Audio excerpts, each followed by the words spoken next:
Well, my name is Randy Harp. I have the privilege to serve as the publisher for Tribune Publishers. Excited about a brand new book we have coming out here very shortly. And I got the author of that book, Josh Todd. Josh, thanks for taking some time to be on this interview. Looking forward to learning a little bit more about you and this book. Yeah, Randy, thanks for having me. Appreciate it. Hey, take just a second before we jump into maybe the more specific content of the book and just kind of introduce yourself. Let everybody know kind of who you are, where you serve now, maybe some other places you served before. Yeah, so obviously, my name's Joshua Todd. I am from the south end of Philadelphia, born and raised. The Lord allowed us to go back there and plant a church. We spent 11 awesome years there, loved it. If I was a shallow person, I throw in a Go Birds and, state that they are the Super Bowl champions right now. I see what's Uh, behind you. yeah. Oh, I've got plenty more. It just doesn't fit in the video, but it's throughout the office, I promise you. But yeah, spent 11 years there. And then we spent nearly the last 3 years in Washington, D.C. before the Lord led us here to Augusta, Georgia. Yeah. Take a minute, just kind of introduce your family. What's your family think about you being an author? Yeah, it's pretty surreal, to be honest with you. My wife is super proud.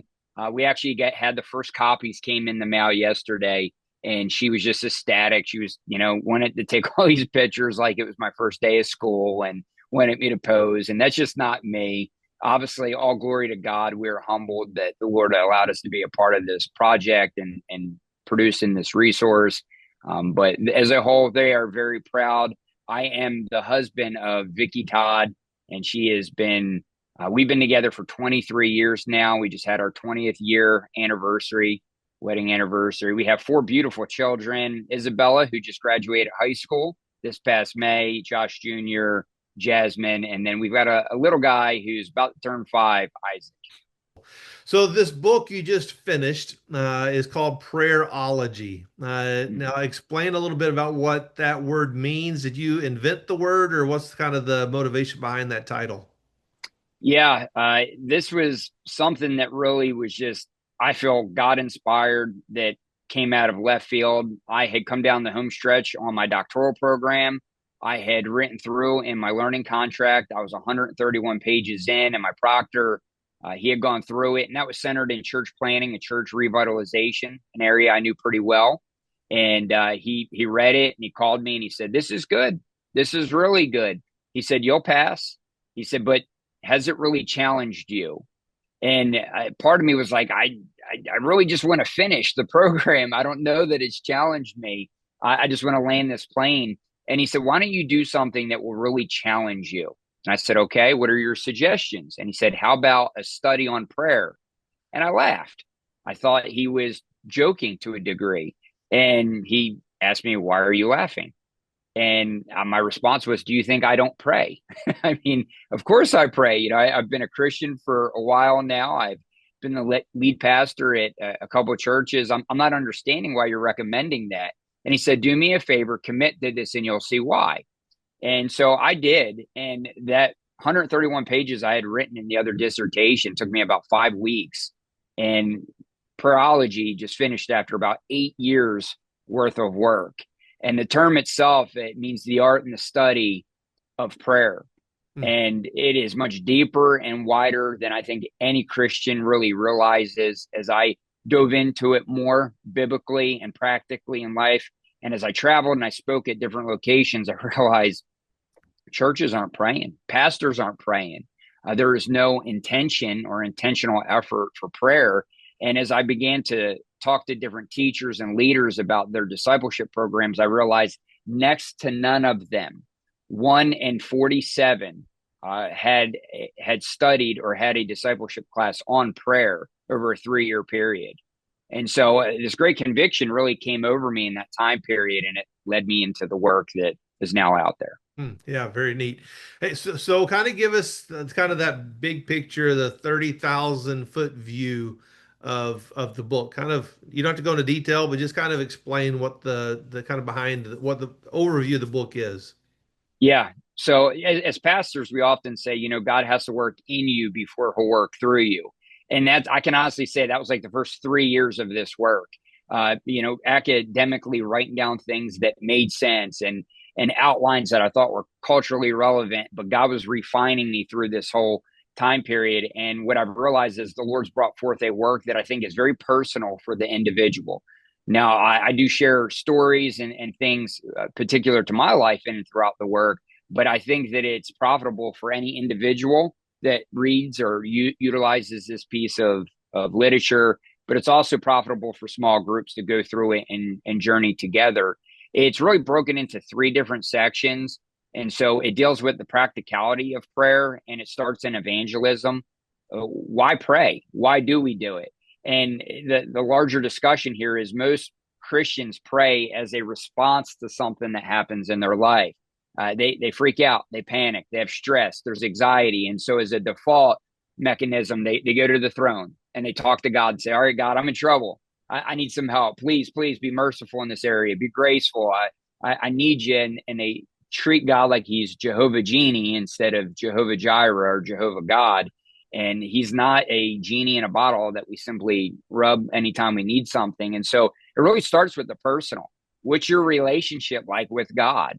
Prayer for us is not meant to be centered on what we can get from God, but really what we can invest into this relationship and into intimacy.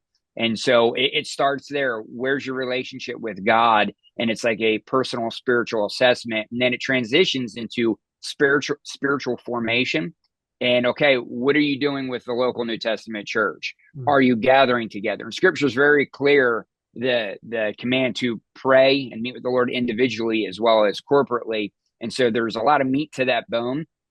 There's a whole section in there of different methodologies that the church can implement as well as the individual to be intentional about corporate prayer one with another. And so you take the personal and practically implement this into the spiritual formation, into the corporate. And then it gets into a more theologically deep area in the third section of understanding what the word says about prayer, and not only God's intent for us to utilize it and commit to it every day, but just a deeper journey in there. So really, if you're a newer Christian, there's a whole lot for you. If you're a mature Christian and you've been walking with Christ for a long time, there's something for you in there.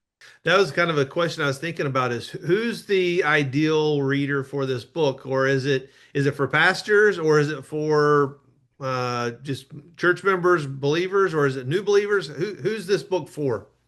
Yeah, I truly believe it's for everybody.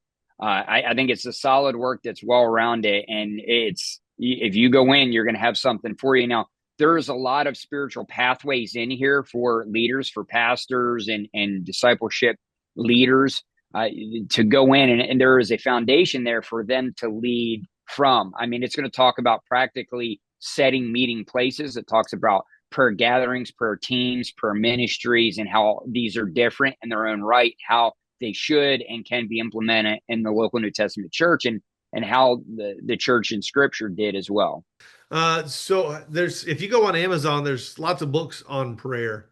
So what makes this one different from all those other ones? Yeah, I think it is very strong expositionally. So I'm an expositor by nature. If the Bible said it, I believe it. That settles it. That's how I roll as a follower of Jesus Christ. I believe that the word is strongly communicated to us proactively in how we should respond to Christ's leading in our life. And so there is a very strong foundation biblically. If you dive into the book, you're going to see chapter by chapter, it is exposition through the word. And so really, this isn't coming from me. It's coming from God. Yeah. It's just broken down into different areas of what God has said pertaining to these subjects. Let's dive into a little bit of the content. I don't want to go too much into it so people will read it, but you share several personal and painful experiences in throughout the book. Was that difficult to be that transparent, or is that something that comes natural? I think it comes natural for me. I am overblessed. My salvation story, I never thought I'd be pastoring. I promise you that. I wasn't born and raised in a Christian home. I didn't think I'd graduate high school. I didn't think I would live that long. My dad died 2 weeks before my fourth birthday. I was raised by a single mom who worked three jobs and had three back surgeries as a result. I just didn't see her growing up. I grew up on the streets on the south end of Philadelphia, and the streets were a harsh teacher and mentor. And so, having met Christ and knowing how He has changed my life and has continued to give His favor, I'm just blessed to be here. I'm blessed to be married to my wife, to be the father of my children, and have this calling on my life. And so, I'm just a very transparent person by nature. I will tell you, in some of these stories, they took me back as the Lord brought this to the forefront, walking those pathways. I am not a very sensitive person. I don't cry a whole lot, but there were a number of times where I would be in my office late at night and just crying and having a God moment with the Lord, and having things come full circle. And so I'm blessed to hopefully be a blessing to share these God experiences with others. So, how about maybe specifically your church planning experience there in South Philly, or maybe other experiences, maybe more so than that? But it seemed like you talked quite a bit about that experience planning the church in Philly. How did those kind of help mold you, your thoughts, your passion, your conviction on prayer? Yeah, they were an incredible 11 years. It's a place I never thought I would leave. And honestly, I wish I would have written down more of the stories and the instances of the things that happened while I was there. Uh, just supernatural events that God did in people's lives. And a shameless plug for the next work I'm working on now, which is called The God That Hears. And it's full of stories. I call them prayer parables of specific stories of things that happen, not just in Philly, but throughout my ministry as a whole, and how God worked in these instances through prayer in people's lives, supernatural experiences. Uh, not that there are spoilers out there, but situations where guys had guns put in their mouths and they just didn't fire for whatever reason. For heroin addicts walking into our warehouse where we were meeting for church and being at death's door and having track marks all over their body, and God delivering them. Just supernatural experiences. And again, I am blessed to share these things. I'm blessed to be a part of it, to be in these situations, and to have a firsthand account of how God worked in these people's lives. So the book is divided into the three different major sections called Yeah. the persuasion of prayer, the practice of prayer, and the possibilities of prayer. How did you decide on that structure or to lay the book out in that format? Yeah, in writing, it's often hard to get enough substance sometimes. And originally, there I had 8 different sections, and once I got over 200 pages, I was like, "This isn't going to fit. This isn't going to work." And so, in those 3 sections, I had identified, every corner of Christian pathways and pursuance of following the Lord, discipleship, from evangelism to making disciples. And so I think these 3 sections encapsulate all of those pathways there. The others, I hate to say it, weren't necessary, but I felt there was enough meat to the bone in breaking it into these 3 sections. Yeah. So you end each chapter with a set of questions, kind of for review, for reflection. Why was it important to you to include those in the book? Yeah, I think life application is incredibly important. My hope is that people won't just read the book, they'll study it, and in return, the book in some ways will read them, and it will have an impact on their life. It's not just about what you know, but how you take what you know and you implement it in life. That's the difference between knowledge and wisdom. And so my hope is, with spiritual formation here, that the Lord, through gentle conviction, will speak to people in their lives. And through some of these stories in there that I count in the book, like, these are things that I have done in my life. This is kind of like the preacher gets the sermon before he shares it with Right. others. It's kind of what this book is. God gave this to me and worked at my life before I've shared it with other people. I view it almost like a written sermon to other people. But there were times and instances that God radically worked in my life, and I share some of that throughout the book. So there are several personal stories, and you kind of go, when I was looking through the book, you kind of go to a lot of, personal stories, and then there's a pretty deep theological section, then back to stories. How did you Yeah. balance that in your writing, or how do you kind of work through that process? Yeah, well, the headline for the book is an intimate journey with the Lord, And one of the quotes from the book is, I view prayer as not something that we're supposed to do. It's not a byproduct of Christianity, but I illustrate it like a penny being thrown into the ocean. Mm, And we are the penny and the ocean is the Lord. And so one wave after another, one turn after another, we're just in this ocean of intimacy with the Lord. And one of the stories specifically I share is with my prayer partner. I have different groups. I have my prayer partner, my one, I have my three, and then I have my 12. It's mirrored off of Jesus' relationships with those that were around him. And I was meeting with my prayer partner one day, and what I noticed is our prayer meetings were going from 15 to 20 minutes, which I once found challenging, to 4 or 5 hours, mm, and how God was meeting with us in that place. And there were instances, Randy, where you could feel God's presence in that room like a temperature change. mm. Yeah, you could literally feel it. And it's, we can over spiritualize any situation, say, oh, we met with God today and God showed up, and we have all these terminologies. Right. But there were instances where we would be 2, 3 hours in prayer, just the two of us in a sanctuary, and you could feel the presence of God tangibly enter this room. And that's my desire for people. And so the personal experiences, these translated throughout the word, like this is the goal, right? It's not just spiritual formations or pathways or giving different administrative objectives to church leaders or those that are serving in the church. I want people to know Jesus Yeah. in an intimate way, at a deeper level. And I think from that, a foundation that is built is the theology. When you're diving into the word, when you're spending time with God, not just talking to him, but hearing from him, I think this is a catalyst for a platform to meet with God and have those instances. And so I believe it was God inspired to mesh all that together. Yeah, good. Now you talk about in the book it's pretty meaty and some deeper concepts and the theology along with the stories. What would you say to the person that maybe is considering picking up the book, but they're intimidated by the idea of prayer because they've never had a consistent prayer life or they don't know how to pray? What would you say to that person that's kind of on the edge of whether they should buy it and dive into it or how to help them in their prayer life? Yeah, that's a tremendous question. And that really is at the forefront of, I think, some of the biggest challenges that churches have. Having prayer conferences and traveling, having traveled and spoke at different churches, I'll interview pastors and I'll talk to them about, what do your prayer meetings look like? What are your prayer gatherings? And they simply don't have them. And one of the main reasons church leaders are not holding these gatherings is because they feel too insecure or too shy to pray. And then in polling people, and there's some of this data shared in the book, people do not pray regularly. If they do, the number one location that people pray is actually in their car.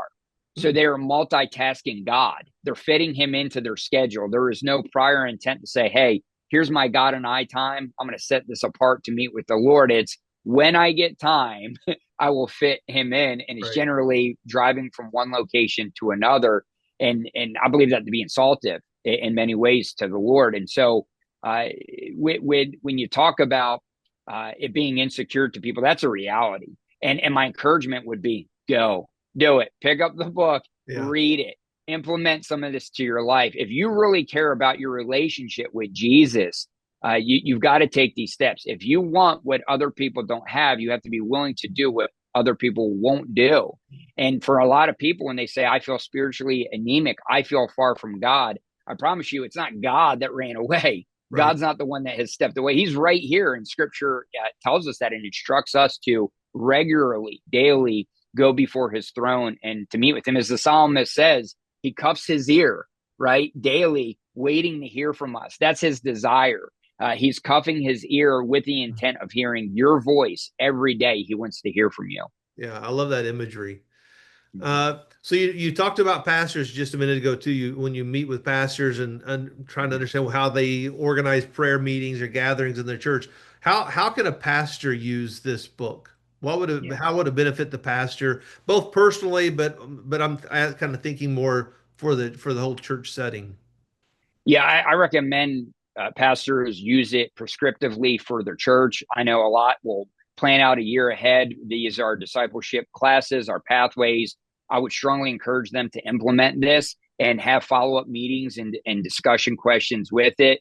I believe that this will speak to pastors. If you are a follower of Jesus Christ, it doesn't matter your position. I believe that there's some things in here that will convict you and pull you apart and refine you and put you back together.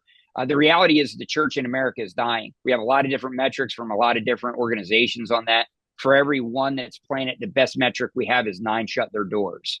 And so, and the longevity of a church, its lifespan has gone down, right? We've gone just from 30 years ago, from the average lifespan of being 30 years now down to 12. And so we have to acknowledge the reality that the church is dying in America. And I hear so many guys say, you know, we want revival and this is what we need to do. And I'm all for fellowship conferences. I'm all for getting together and having fellowship dinners. I'm all for discipleship programs, but it starts with the Lord. This is his church. He died for it. He has purchased it with his blood. And so why are we excluding God from the working of his church? I truly believe revival starts in the heart of the individual. I don't think you can plan it. I don't think you can put it on the schedule, but I believe when you honor and you meet with the Lord in an intentional way on a regular basis, I believe God shows up. And so if you want revival in your church, if you want to see God move in a way that you've never seen him move before, build him a platform and meet with him on a regular basis. Yeah. Yeah. You know, it says, scripture says that when Jesus is high and lifted up, that's when he draws all men to himself. So that's, Yep. yeah, great thought. I appreciate that. So you mentioned a little bit earlier when a pastor's preaching a sermon that God speaks to him and then he shares that sermon with others. And a little similar to what you said about even writing this book, how God's worked in you. How has writing this book impacted you, or what changed you as you were going through the process of writing this? Yeah. As you're asking that question, I'm starting to get emotional a little bit. And I'm not an emotional guy. Uh, I mean, this work has changed my life as I have known it in my relationship with the Lord up to this point. Hmm. I went through some tremendously hard seasons throughout the writing of this book, not just in the COVID era, but personally, spiritually, professionally, a lot of spiritual opposition in and through this timeline. And I believe that, you know, God used these seasons in my life to draw him closer to him. And a lot of that, these seasons kind of brought pen to paper. There's a mutual friend that we both have by the name of Sean Sears. And years ago, when I was first getting into church planning, he said to me, your ministry will go as far as your pain tolerance will take it. And that always resonated with me. And I thought, you know what, I'm a pretty tough guy. Well, ministry is a different level of tough, right? It's you really can't explain it. And I can tell you in and through this season that the 8 years of this work being comprised, God has reshaped my life.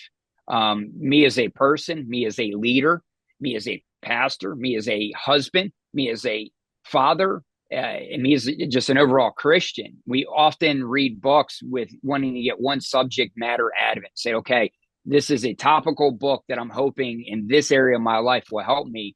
Prayerology reshaped every fiber of my being and who I am in my life. And that's my hope that others will have that experience as well. Yeah. Wow. Very, very cool. So you teased it a minute ago about some other projects. What's on the horizon for you? You got other writing projects or just ministry projects that you're going to be involved in? Yes, sir. So we got a lot going on here at our church right now. God's been just blessing us, and it's been incredible to be a part of in a very short time. But I've been scheduling out for this summer prayer conferences and networking with a variety of different churches. And churches will generally schedule revivals and missions conferences, but they don't schedule prayer conferences. You know, there is Spurgeon once said that Jesus' greatest lesson was teaching his disciples to pray. They watched him preach, they watched him perform miracles, but it was at that moment when they witnessed him praying in Matthew 6 and Luke 12 that they were left speechless, and they waited for him to conclude. So that which they were witnessing was literally taking their breath away. And the response there is, you know, Lord, teach us to pray. And so my hope is in and through the summer and moving forward, I am going to schedule out some different prayer conferences with different churches and ministries where we're going to come in and we're going to walk through things practically and how we as leaders can implement a plan in our churches to be proactive and intentional about prayer. The majority of church structures do not have prayer hubs in them. And it's Mm. mind boggling to me that Jesus said, my house shall be known as a house of prayer, yet there is no dedicated place to pray. And Yeah. so my hope is that I can come and meet with pastors and say, hey, let's keep the main thing the main thing. We need to have a designated area to pray and experience revival through ushering Jesus' presence in this intentionality. Yeah, that sounds great. So looking forward to that. So the book Prayerology is releasing on Tuesday, June 10th. Tell us where people can pick up a copy of the book. Yes, sir. Amazon, I'm sure you'll share a link. It's all over my social media if we're friends. If not, hit me up. Would love to get it to you. I will continually post it. It's available right now for pre order via Kindle. The softback or paperback and hardback will be available on Tuesday. And you can primarily find it there, or you can go over to my website, joshuartodd.com. There's a little tab at the top. And I'm not asking for any specific paid amount on my website. You can make a donation of any amount, and we'll get the book out to you. Yeah, is that the signed copy if they order through your website? Yep, yep. You'll get a signed copy if you go through my website. Very good. Or it will be available, like you said, in all three formats on Amazon starting Tuesday, June 10th. So, Josh, thanks for taking the time. I appreciate our friendship. I'm proud of you for doing this great work. Thank you for allowing me to be a small part of it and looking forward to hearing how God uses this book moving forward. Yes, sir. Thank you, Randy. All right. Thanks. Thanks for taking the time to do this interview. And everybody, thanks for listening. And make sure to pick up a copy of that book, Prayerology, just as soon as possible.